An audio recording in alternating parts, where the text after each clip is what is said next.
తెలుగుదేశం కార్యకర్తకి జనసేనని లైట్గా తీసుకోవడం ఇష్టం, పవన్ కళ్యాణ్ని లైట్ తీసుకోవడం ఇష్టం. ఇది కార్యకర్తల మనోభావం. ఈ కార్యకర్తల్ని సాటిస్ఫై చెయ్యాలి అనేటటువంటి ఆలోచన కాకుండా కన్విన్స్ చెయ్యాలి అనే ఆలోచన రావాలి.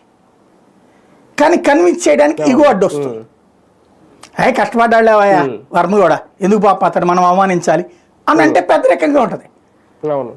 అలా అంటే కనుక అంటే మేమందరం కష్టపడలేదా అని కార్యకర్త అంటాడేమో అని, ఏంటాడు అట్ట అంటున్నాడా నేను చెప్తాను ఆడికి అని బహిరంగ వేదిక మీదకి వచ్చేట మాట్లాడాడు.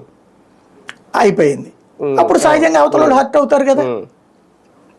ఇంకోటి ఏంటి, వర్మ రాజకీయ భవిష్యత్తును శూన్యం చెయ్యాలనుకోవడం ప్రమాదకరం. ఇక్కడ ఎప్పుడూ కూడా ఒక రాజకీయ భవిష్యత్తు శూన్యం చేయాలన్నప్పుడు ప్రతిఘటన ఎక్కువ అవుతుంది.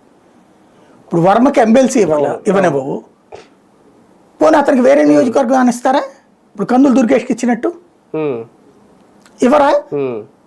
ఇద్దామంటే తెలుగుదేశంలో ఖాళీ ఉందా? అక్కడ నిడదవోల్ది తెలుగుదేశం సీట్ని త్యాగం చేశారు వాళ్ళు. ఇప్పుడు జనసేన ఉన్న వర్మ కోసం త్యాగం చేసుద్దా ఏ సీట్ అన్నా? మరి చెయ్యనప్పుడు అతను ఎట్లాగా ఇక అతను సాంత రాజకీయంగా సన్యాసం తీసుకోవాలా? ఎవడైనా ప్రజాప్రతినిధి అట్ట చేస్తాడా? రెండోది ఏమంటారు, పవన్ కళ్యాణ్ని ఆయన గెలిపించేది ఏంటని వీళ్ళంటే వీళ్ళ దగ్గర అడ్వాంటేజ్ ఏంటి?